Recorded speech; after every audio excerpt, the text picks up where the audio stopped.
future, talk radio will actually educate, inspire, and make you think.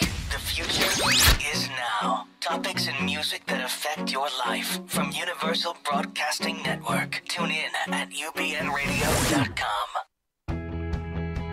She's passionate about telling stories of amazing women who are rocking the world and empowering women to live, love, and thrive. Here's your host, Catherine Gray. Hi, welcome to Live, Love, Thrive Women's Empowerment Hour, brought to you by 360karma.com. If you don't want to miss any of our episodes, be sure to follow us on YouTube or any of your favorite podcast channels, iHeart, iTunes, Spreaker, any of them. So today, as always, we have incredible women. We have my friend, entertainer extraordinaire, actress, singer, dancer. I do a little of that. Susan Anton. And then later in the show, we're going to have Barbara Lazaroff, known for her co-founding of the Wolfgang Puck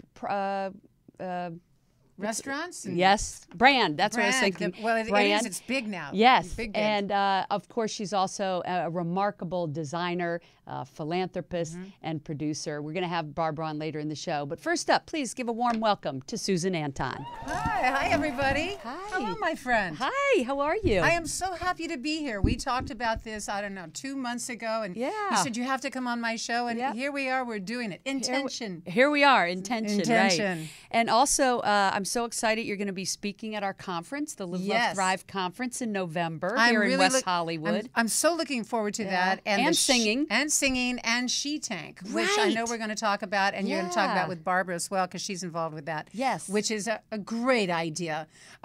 Empowering all the amazing women out there with fantastic ideas of how to move forward in your life and the country's life with great products and ideas and inventions. Right. And then supported by other amazing women. Right. What better way to do it? You know, 360 Karma, of course, is all about women helping women. Yeah. So, and in that vein, I also want to mention that you have an amazing show this weekend. Thank you. At Vitello's. I do. So if people haven't had an opportunity to see you live and in person to perform, I know they've seen you on television and lots of various venues, but to see you in person at Vitello's this Saturday or Friday or Saturday. Yeah, Friday or Saturday. Well, it's really fun, Catherine, because I've been singing my entire career, and I've been in this business now a good 40 years. I started when I was 5. Yeah, we got that down. Yeah, we got that. We worked that out.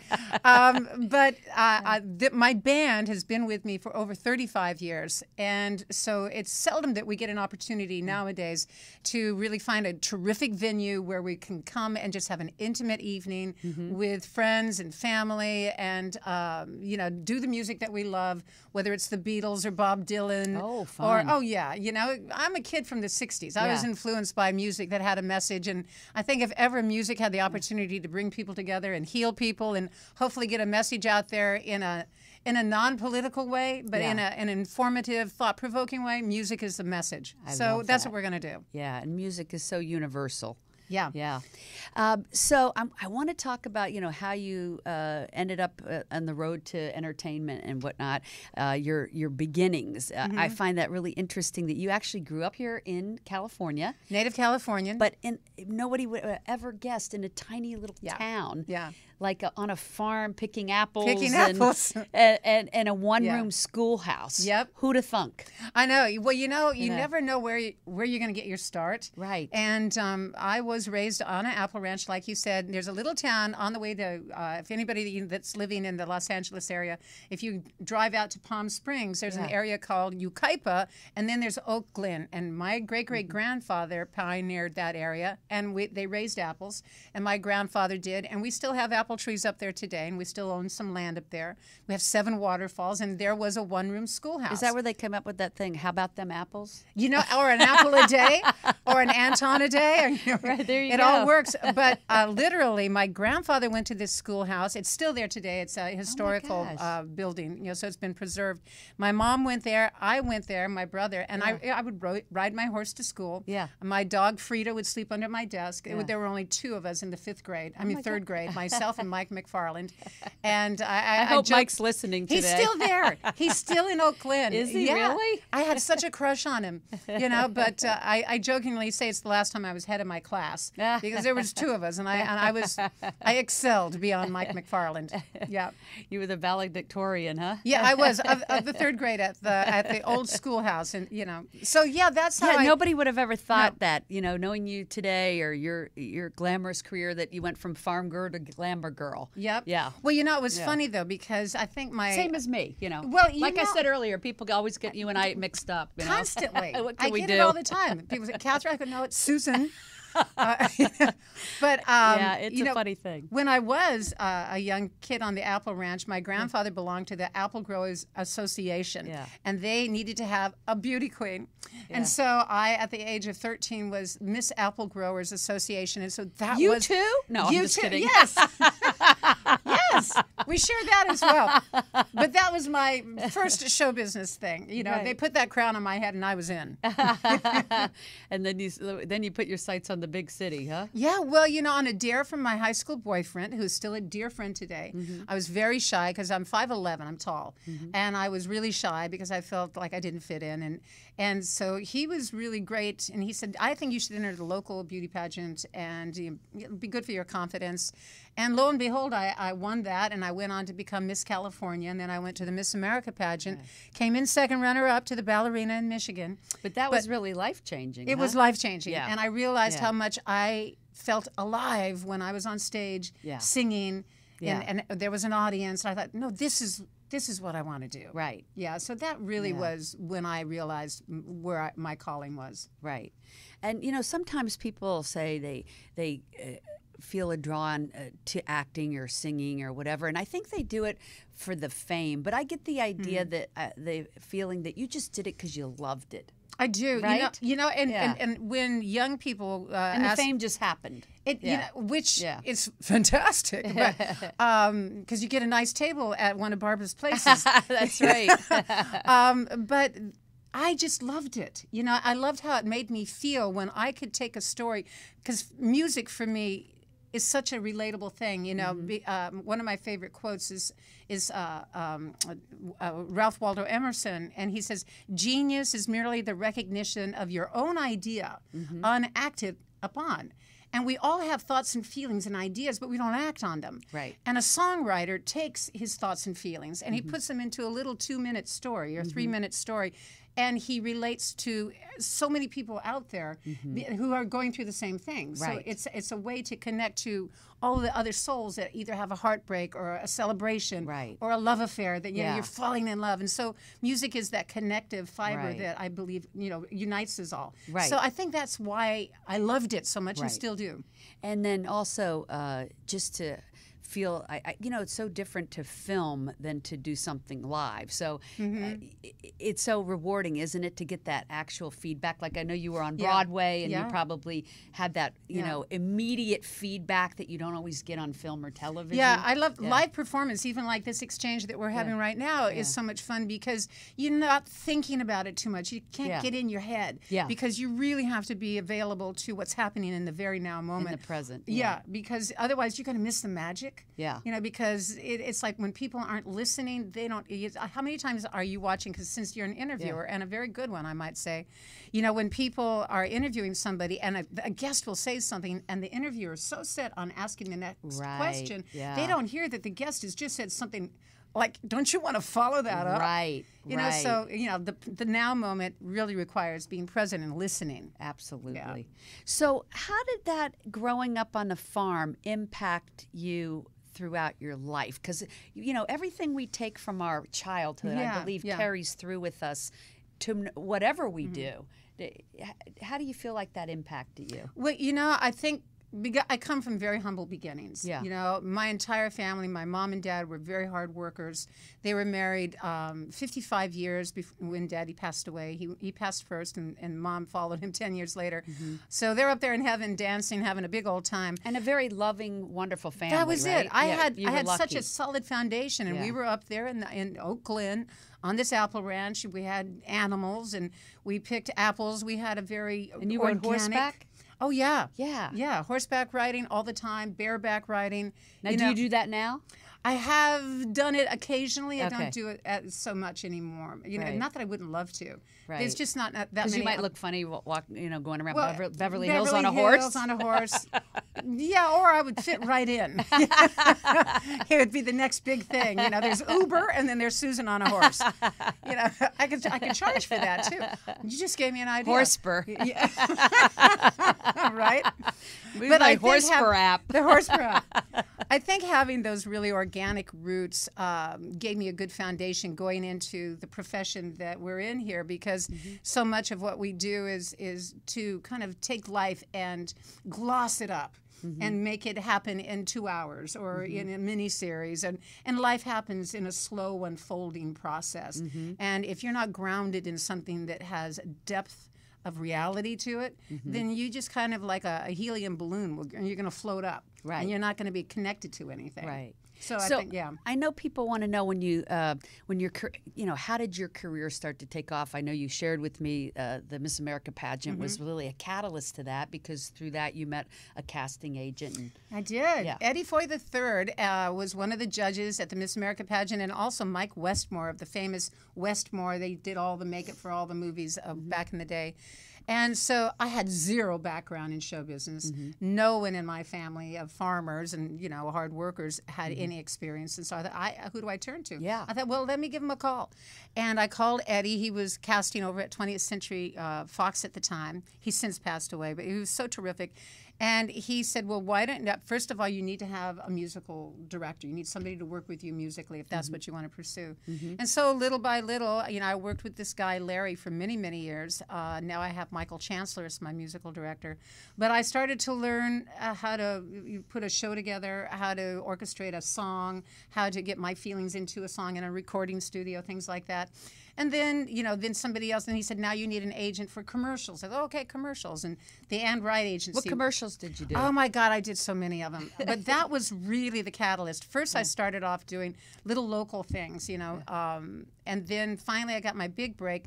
There was a product that they don't advertise on air anymore. Muriel Cigars was a big account back in the day, and especially on the NFL. Yeah. When they had Jimmy the Greek and Brent Musburger and the NFL show, and they still did smoking commercials on television.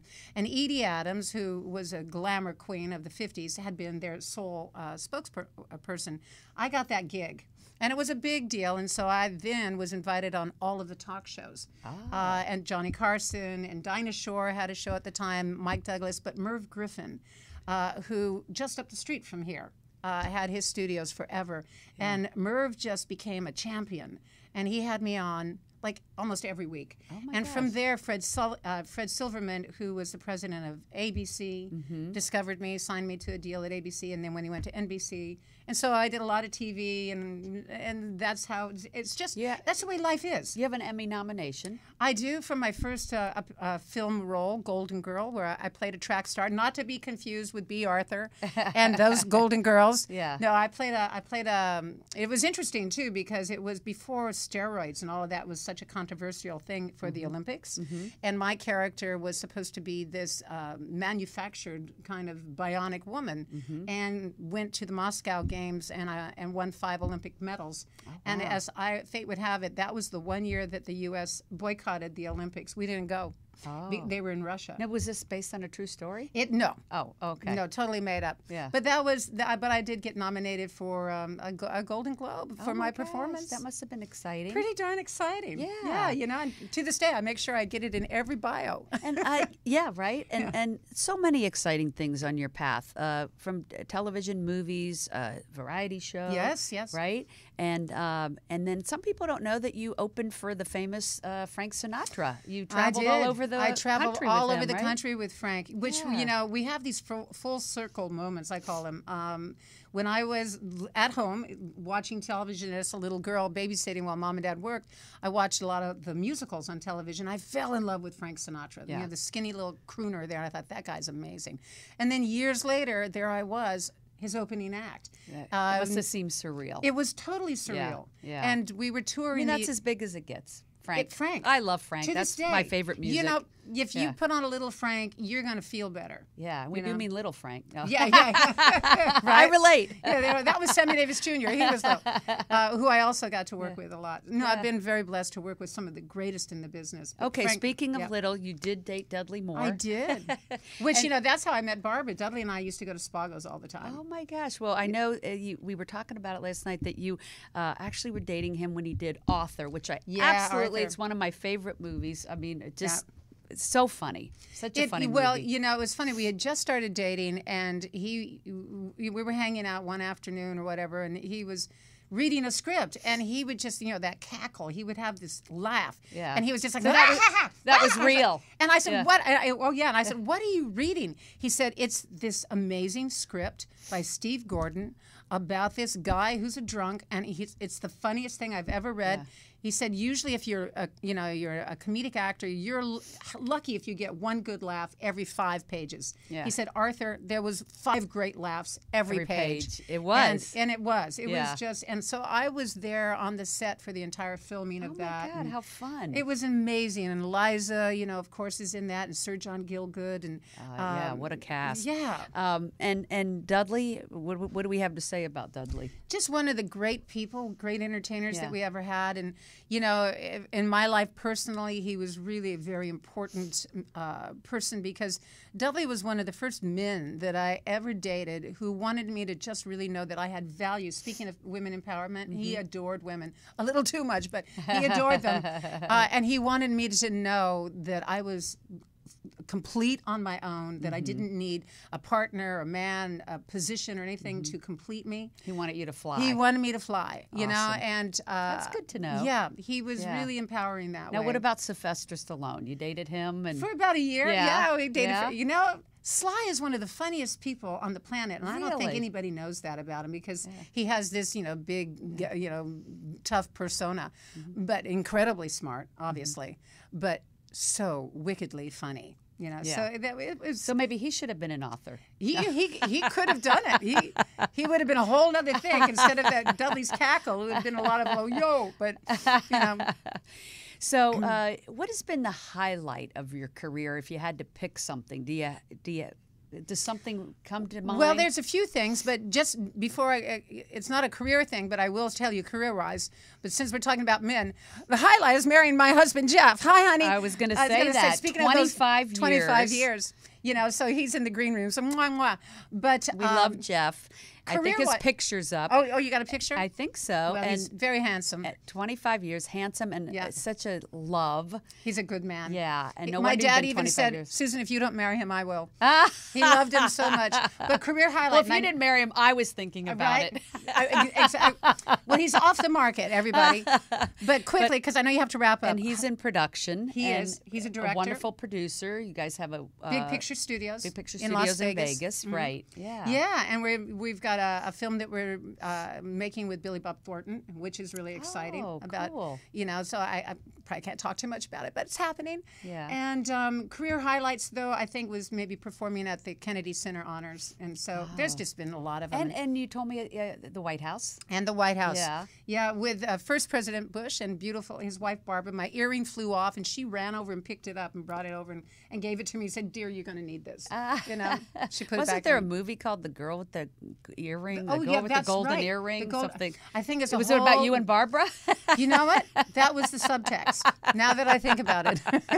Exactly. So what's ahead? What do we have to look forward to? I know you're making your way back to LA more often, and a lot of course more. The show is this weekend at Vitello's, and what else can we expect from you? Well, getting back into the swing of things here in town, which I'm finding really exciting, especially at this age of, this time of life, because I feel like I have so much more history and experience to bring to things. I don't have to be the young girl anymore. And at my conference where you're speaking and singing, the Live, Love, Thrive conference in November, we kick off the morning with a panel called Forever Young, which is women in their 80s and 90s who are still kicking it. Exactly. And I say that's what we have to look forward to. Yeah. Right? I mean, we are going to be kicking it in our 80s and 90s, aren't we? Yeah, and I even heard that I think it's Allure magazine is now banning any advertising that says anti-aging, because it's There's no. We're not going to anti-age. We want to embrace aging. It's inevitable. Age gracefully. And empowering and abundantly and thrive. Live, love, and thrive, baby. Right. But a lot more speaking, hopefully, on the horizon is also something else that I'm enjoying as a new adjunct to my career. Right. And I love that because I know you spoke at last year's Women with a Purpose conference, and everybody loved your story. It was great fun. It's your own story about finding your way and how you have empowered yourself and changed through the years. A lot. And, I mean, we all do. We all bob and weave, and as we get older and wiser, hopefully.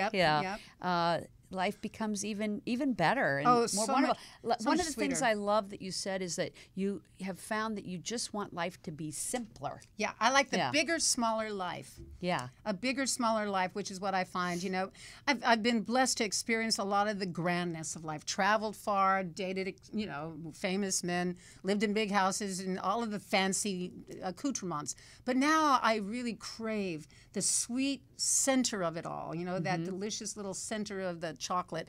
And my husband Jeff and we have a dog, and we have a beautiful life, and it's uncomplicated, and and I just relish it so much. Yeah. Well, the most important things in life are family, friends, laughter, love. And we can lose our way too many times when we get caught up in, when we watch all of the advertisements and the shows and everything else, and we start to think, it's like a dear friend of mine once said, like, People magazine should really be People You Are Not magazine.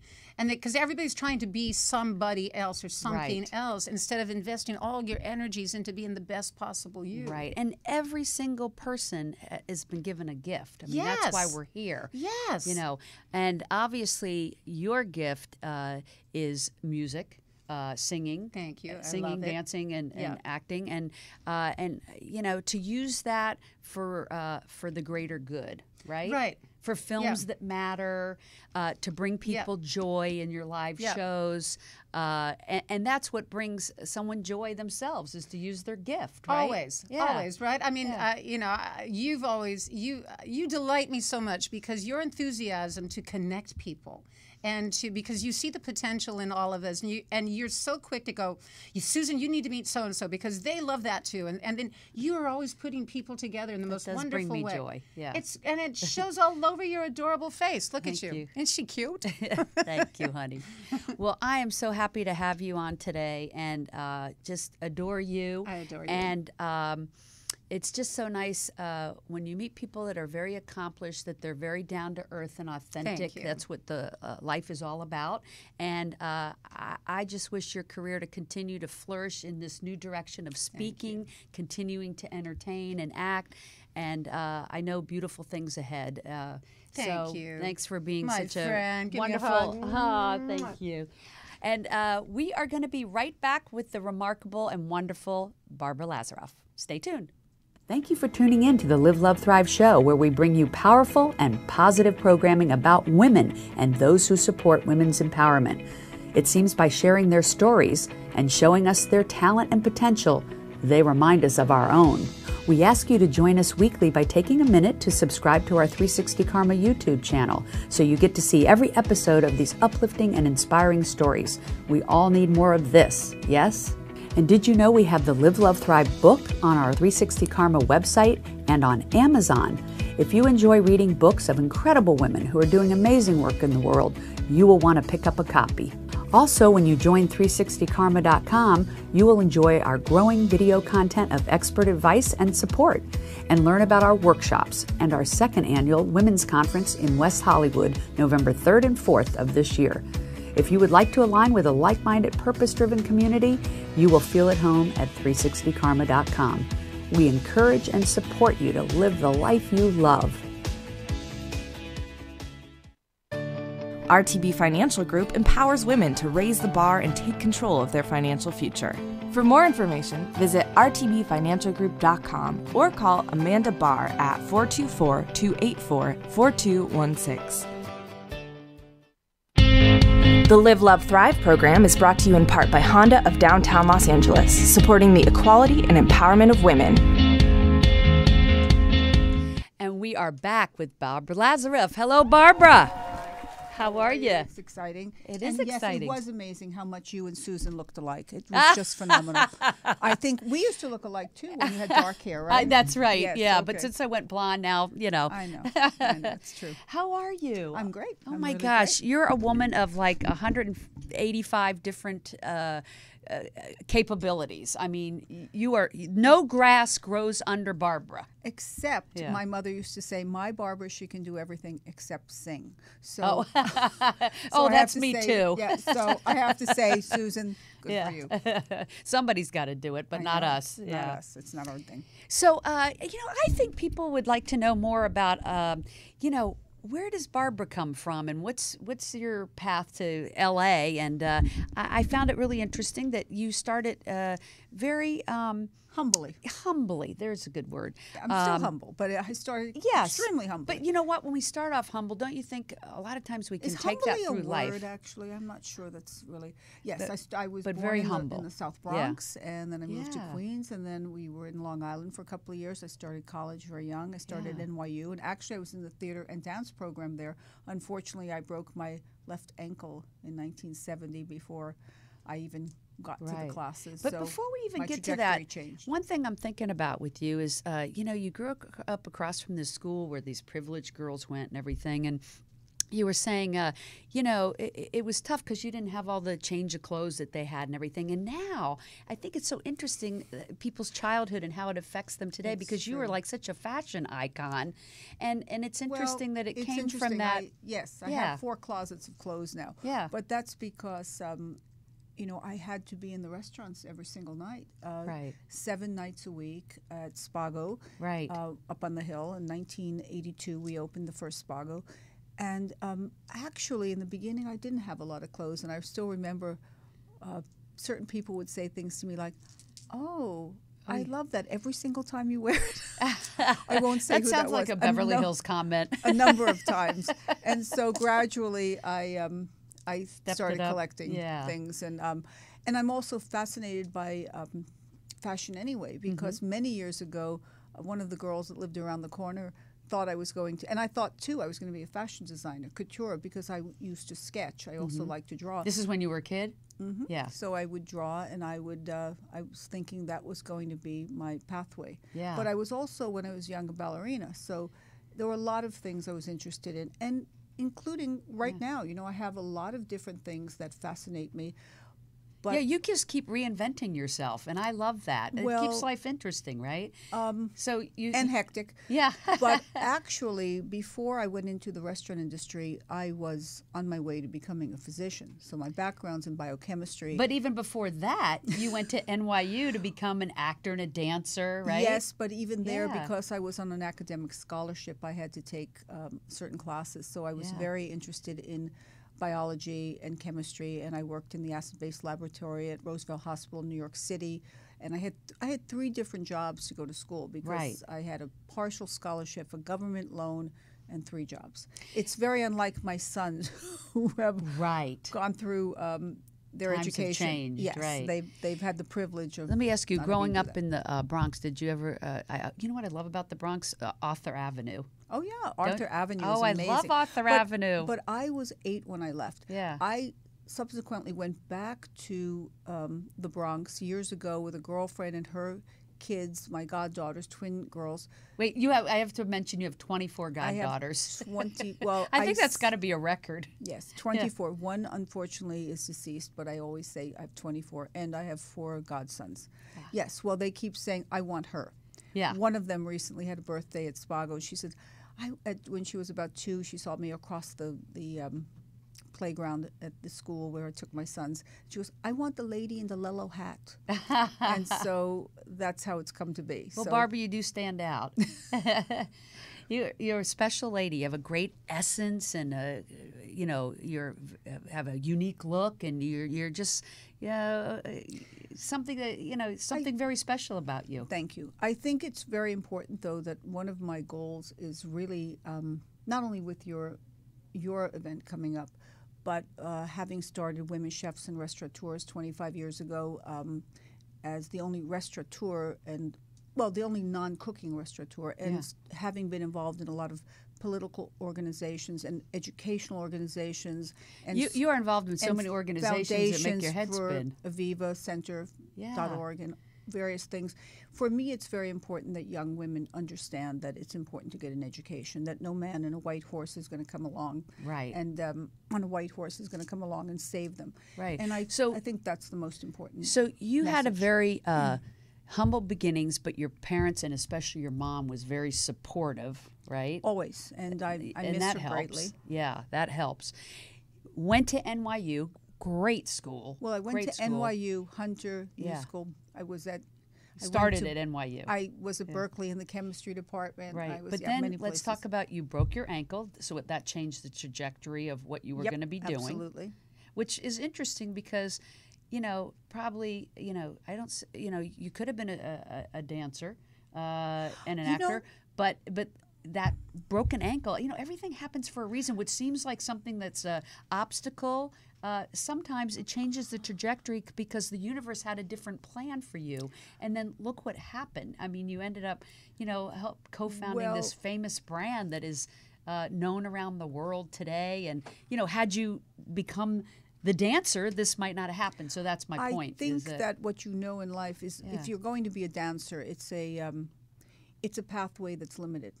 To a certain time in your life. But for some people, that is their calling, their gift, Yeah, I think it's something I enjoyed. There's great beauty in it. I still love it. But there were other aspects of my personality and my curiosity that I'm not sure I would have just stayed on that pathway alone. As I said, I was very interested in the sciences. I was, and I'm that always I think reading. would shock people that you really took a liking to science. And biology and medicine, that was something you were very interested in, and changed your studies to psychology, right?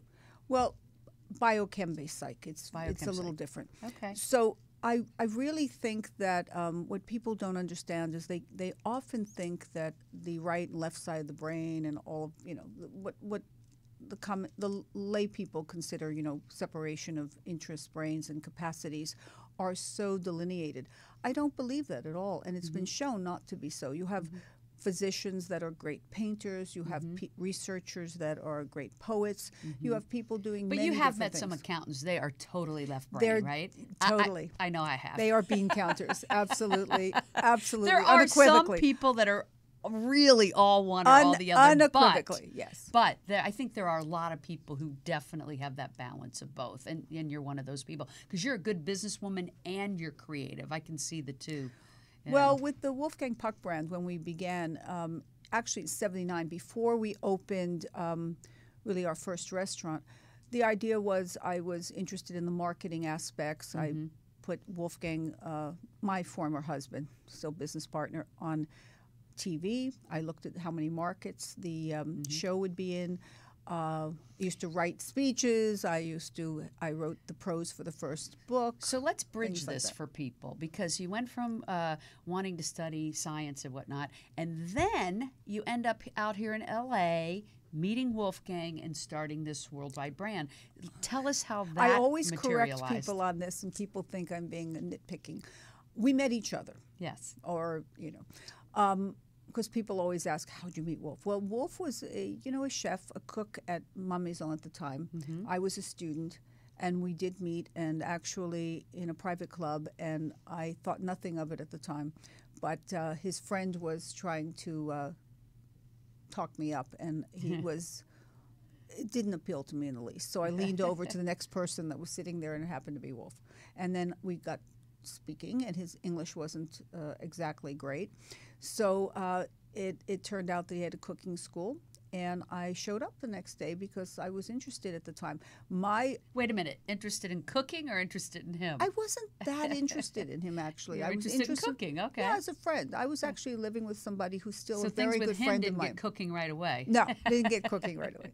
No, but we kind of hit it off, and I think I was helpful in the beginning, and then it turned into something more. But, that is history now. Right, that's history now. But not the restaurants, but the relationship is history, and I have a lovely man in my life, John John Hanwell, and we've been together for almost 14 years. Oh, that's and wonderful. We have very common interests because he's an industrial designer. He's a great guy, very kind. But people when are you- always fascinated with this story. Of course, But the story, it's because, so I read your chapter in Ren Women. which is Renaissance Women, Right. if anybody wants to pick up that book. And you also have your own book. Oh yeah, I didn't mention to you, but I did a little book with a friend, my friend Tricia LaVoice, called "Wishes for a Mother's Heart," and Beautiful. But what I was going to say is, in that I learned that he wanted to open like a little Italian restaurant with like checkered tablecloths, and you were like, no. no, it's not going to happen. He wanted to call it Cafe Vesuvio, I believe, like the mountain. I think that's what Wolf related to in terms of something. A that lot of was people unique. don't know how influential you were in his success and building this brand, but every location is spectacular. Your designs and your negotiating and things, and you know, they always say it, isn't there? Don't they always say behind every successful man is a woman, right? And that would be you in this case. And I like to believe we're walking alongside or in front sometimes. Yeah. You know, Yeah. I hate to propagate or continue the image of a woman always standing or walking behind a man, especially with all of the organizations I have to promote you young are women right. and to have them prosper and have them grow as human beings and understand the importance of their role in the world in terms of, you know, getting educated and going out there and doing and moving the world forward. I know you're a big proponent of that, and I love that you talk in your Renaissance book chapter about how important it is for women to not just have creativity, but to have tenacity and education. I think there are, you know, there are loads of people with ideas, as Susan said as well. You can have ideas, but you really have to take them to fruition. You have to make them a reality. And sometimes they have to be tested because some of them just won't work at the time. Right. And the to learn zeitgeist, from the failures and keep going. It's- because yes. we're all going to have them. we have them, but it's about the well, not you and me, but everybody else. We've had failures. Of course I we have. designed a beautiful restaurant that was around for a while called Eureka, one in Malibu. That was in West LA, one Granita in Malibu that was beloved, but there are times. But the funny thing times is, change. everybody remembers the winners. You know, I mean, you guys had You so know, many actually, winners. within the scope of the landscape of where people are, people remember Malibu, remember Granita very well, and people who loved the restaurant brewery because it was so ahead of the times, so ahead of breweries at the times. They do remember it. And they keep asking me often, still to this day, whatever happened? Why did it close? And it's a complex, you know, melange of reasons about why businesses close. And that's why when we do our conferences for women chefs and other events, I try to explain that you can have an idea, you can have talent. Often it's the business element that fails. Understanding, getting educated, and understanding the bottom line about business, understanding how to read a P&L, understanding food cost, understanding labor laws. All of these issues are so important, and this is where often people think they're just going to go out and open a business. And Just because they have a love of it, yeah. and- Yeah, you know what? I'm so excited that you're going to be on our She Tank panel. I am which as well. is the night before the Live, Love, Thrive conference. Right. It's the first year we're doing this. We have a panel of 7 amazing women, including yourself, that are our Thank you. investors, and they're going to listen to the pitches of female entrepreneurs. So this total women helping women get started, and not only for the investment part of it, but for the knowledge and the contacts to teach and mentor those women. And this is what we need more of. If we're going to have more successful women, we need more women who are successful helping out those women that are coming up. And I'm so excited because I know we have a couple of restaurant-oriented absolutely. entrepreneurs But pitching, more and they than- could learn so much from you. But I'm more than excited that, about I've been blessed to be honored twice by the National Association of Women Business Owners, which I know are getting involved in the conference, in your conference. It's very important to understand there are organizations out there for women. NAWBO, you know, NABU helps women and has classes, master classes and you know, beginning classes explaining to women about business, about how to make a proper business plan, how to do things, how when you hit a pitfall or a challenge, how to make it a challenge instead of an obstacle, and how to utilize that. And so often, and you gave some advice in the book also about if you don't know how to do something, find someone who does. Absolutely. And I think that's the one thing that stands in women's ways, that they have a great idea, they want to be an entrepreneur, and they don't move forward because they don't know how to do this or they don't know how to do that. And instead of finding someone who does so they can move forward, they stay stagnant and they never jump. They do, but I have to say, or they jump and they fall because they don't find the people who can help them. Men in business will do this sometimes. Women may not, but women are learning to do this. And I find it fascinating because if you think about the old adage, the men won't ask for directions when they're driving. Right. But women but say they will ask if for they're directions. starting a business. Yeah. But so it's important, and I don't think you have to be proud about that. If you really don't know how to put a business plan together, or if you're at a much further, I can't say who, but recently somebody who's extremely successful in their particular area in hospitality put together a business plan to raise a great deal of money. And the problem was they were expecting to receive all this money up front. I sent them to my transactional attorney and I said, look, you're going to have to explain it. We're too close. I don't want to insult the person or insult their business acumen. But you can't expect to get return on your money first. If you're going to get, whether it be a venture capital person or a group of people to invest in your business, you have to understand you have to wait behind them somehow. Right. You know, you can get and paid. And it was something that was not her strength, you're saying. Yeah. It wasn't completely, completely not, in quotes, not her strength, but it was certainly not what she excelled at best because there was a serious issue and a deadline. This is what the 360 Karma community is about, and why I call it 360 Karma. It is about us helping each other. Like Susan and I were saying, everyone has a gift. And so why don't we say, okay, this is my gift, but I can't do this, this, and this. Absolutely. Let me find someone in my community who does, because the whole point is you're supposed to be using their gift so that they can use their gift to help you. And not only that, that's what makes it 360 Karma, is helping each other with each of our different gifts. Yes, but partnering up with people is a great thing because, you know, you have the engine, you have the caboose, you have all the cars in between. We cannot possibly run a great brand, a great restaurant, not a catering company, any of it, without all of the staff and all of the individuals, from the people washing the dishes. If you don't have clean dishes, and if you don't have people, the wait staff, providing hospitality when people are walking in and when they're leaving, the most salient moments, and during the experience, if you don't have a great environment, good lighting, you don't have a clean environment, people that are really understanding the needs and maybe ahead of the needs of the people. I'm in the restaurant, and you're saying my acting career. Well, you know what I do? I'm very earnest, but I do a lot of acting in the restaurant too. We have to, just in a different capacity. You have to engage with people. Sometimes people are lovely, and sometimes they're very, they're in a mood. You know, I've things never happen. met any of those. No, they're making business deals. Yeah, something's happened with family situation. You They're don't know not where happy someone's with their coming from. table.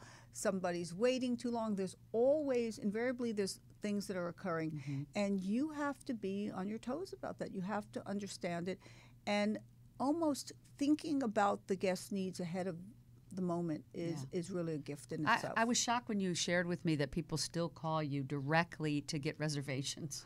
Yes, we shouldn't be putting that out there. No, don't call her. But I just find it fascinating. I think people. The other night, hello, is this Spago? And they're calling myself. I go, no, but I can give you the number. But then friends do. There are situations that I do make special events and parties where I know that people want certain treatment. Right. Or well, now that we're talking about it, can I get there tonight? No, I'm just kidding. But I do want to. I know we're talking about your amazing conference, but I am involved in a lot of things, and I'm You have one, actually a big one coming up. The Hunger Kids. No Kid Hungry, No and Kid Nancy Hungry. I love Silverton, that. the great chef from the Mozart Group, Oh is my being gosh, honored. she's and amazing, we have world famous. amazing. Well, she was our first pastry chef at Oh my Spago gosh. in Nancy Silverton. 1982. Yes, Mark Peel brought her in. Then they got Wonderful. married. Yeah. And Nancy's being honored, and Mary Sue Milliken is also one of the founders of WCR with me. And we where have can they amazing find out chefs. about it? Well, you have to go to nokidhungry.org. Org. And I NoKidHungry.org. I brought a little piece of paper here. Now I know Susan didn't need to read from anything, but I mean, my goodness, we have Gino Angelini, Elizabeth Burkhan, we have Roy Cho, Josiah from Citrine, Citrine, Melise, Michael Chimarusti. We have Susan Goyne. We have so many All the chefs top that chefs. are participating, That's and gonna it's be going to be fabulous. relaxed and fun at Green Acres.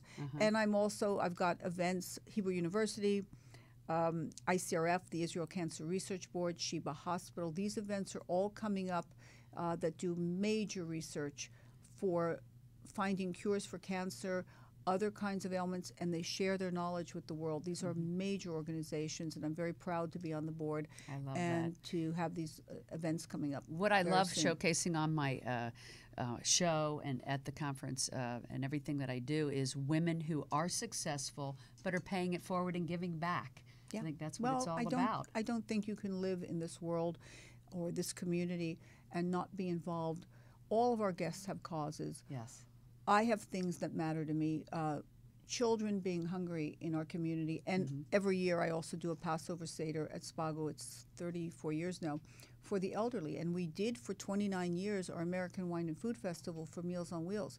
To think that in this great country you have children that go to school so hungry, or children that cannot go to school because they're so hungry. And then we have the elderly that have to choose between their meds and food. It's pitiful. Right, and you're instrumental in that program Yes. where they get the backpack of the food, so Yeah. it carries them through the weekend, and it's This- a beautiful thing. I'm Yeah. so happy to Yes. share that with everyone that you do that.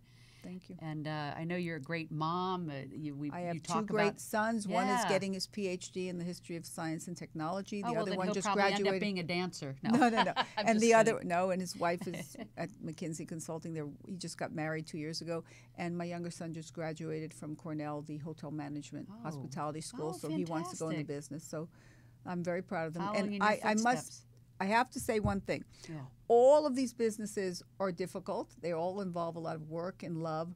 But I think being a mom is the hardest one. And also, I want to say, if you go online to Amazon, you can You also get have this, dinnerware. Barbara this Lazaroff. Flame of Life dinnerware is based on the design I did for Spago Beverly Hills, and Beautiful. all of the money goes to about 13 charities that I support. I love so that, I don't Barbara. make funds with this one. I like to give it away. And what I loved when we did discuss, when I did read your book chapter in Renaissance Women, is Well, it's how actually a lot- Dale Griffith Stamos' book. I'm in the book with Yeah. a lot of great women. Yeah. I like to say I'm probably the least interesting woman in the book. Oh, I doubt that. There are some But, great women in that book. One thing I loved is how aligned you and I are on women's empowerment, and that the only way we are going to make this world a better place is to have women in more positions of influence, including politics. And that is what will influence our environment and trafficking and all of these things that are just gotten Absolutely. out of hand in this We world. have to- more women in those positions. We have of to be in impact. areas of policy making. Yes. We More have to be CEOs, signing more the men. checks. Yep. Sadly but true, money is power. Power is money. I- We I see was it right just- now, and it's unfortunately, and it's so important for women to understand that our voice, we have to back that voice with finances. We have to stand on our principles. We have to believe in what we do, but we have to not just speak it. We have to act upon it. Right. Absolutely. And we have to motivate other people to act upon it. In other words, not just talk about it, but take some action. like we've Absolutely. been- And sometimes you have to dip into your bag to do that. That's right. Time, money, or like we said, mentoring other women Absolutely. if you're already successful. So thank you for giving back and being such an extraordinary woman that is such an example of how you can be and should be, and just a lovely, Thank you. Remarkable woman in this community. And if anyone wants to help the Aviva organization, the abused girls in our community, and see their work, they can watch the impact on the young girls because they can get close to them. There's a luncheon at Spago coming up in October 25th. You can come to lunch, you can get involved, join the Platinum Circle, or you can share your assets, your mentoring or your mentoring abilities, your skill set, whatever. I love I that. just want to say, even if you're not interested in any of these particular causes, find a something. cause. Find Go a out and do cause. something and Yeah. change the world. By changing your community and the communities around you, you will ultimately change the world. Absolutely. Yes.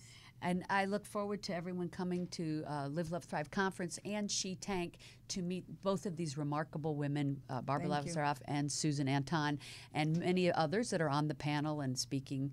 It's coming up in November, 360karma.com for your tickets. And just thank you so much for being here. And I hope every person listening will go to the computer and get involved with one of these organizations and just make it a great day. Hugs and happiness. Thank you for having me, and it's just amazing how much we still look alike. It is. Have a great day.